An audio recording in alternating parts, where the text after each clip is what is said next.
जल तथा मौसम विज्ञान विभागले सुक्खा वायुमण्डल र कमजोर पारदर्शिताका कारण नेपालमा वायु प्रदूषण जोखिमयुक्त अवस्थामा पुगेको जनाएको छ।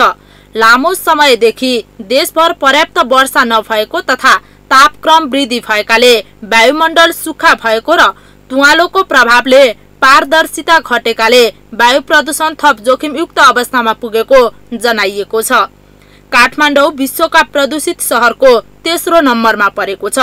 पछिल्लो एक साता लगातार सर्वाधिक प्रदूषित रहेको काठमाडौँ मंगलबार दोस्रो नम्बरमा सूचीकृत भएको थियो। बुधबार तेस्रो नम्बरमा छ। वायुको अन्तर्राष्ट्रिय नियामक निकाय IQAir का अनुसार बुधबार बिहान 11:30 बजे काठमाडौँ विश्वका 124 मध्ये खराब वायु भएका शहरको तेस्रो स्थानमा छ।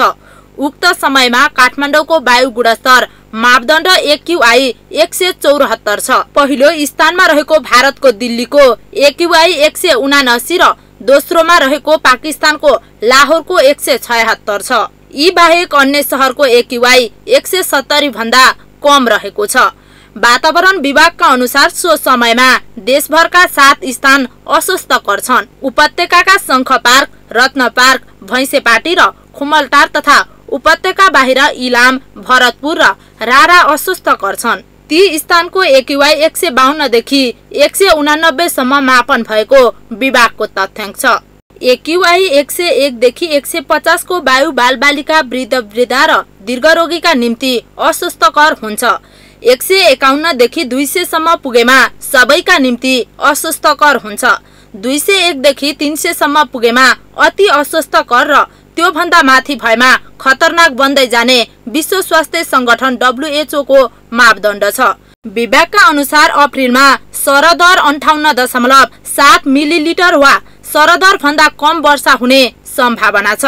यस वर्ष मनसुन पछिको पोस्ट मनसुनको अवधि अक्टोबर देखि नोभेम्बर 2024 मा देशभर सरदर 64.0 मिलिलिटर भन्दा 19.6% न्यून वर्षा भएको थियो।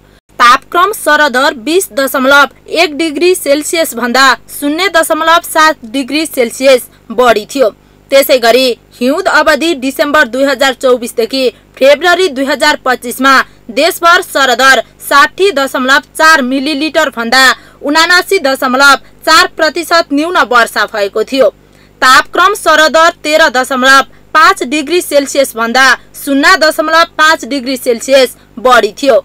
गएको मार्चमा समेत देशभरको सरदर वर्षा 32.2 मिलिलिटरमा 29.5% ले कमी आएको तथा तापक्रममा सरदर 18.8 डिग्री सेल्सियस भन्दा 0.8 डिग्री सेल्सियस बढी मापन भएको विभागले जनाएको छ।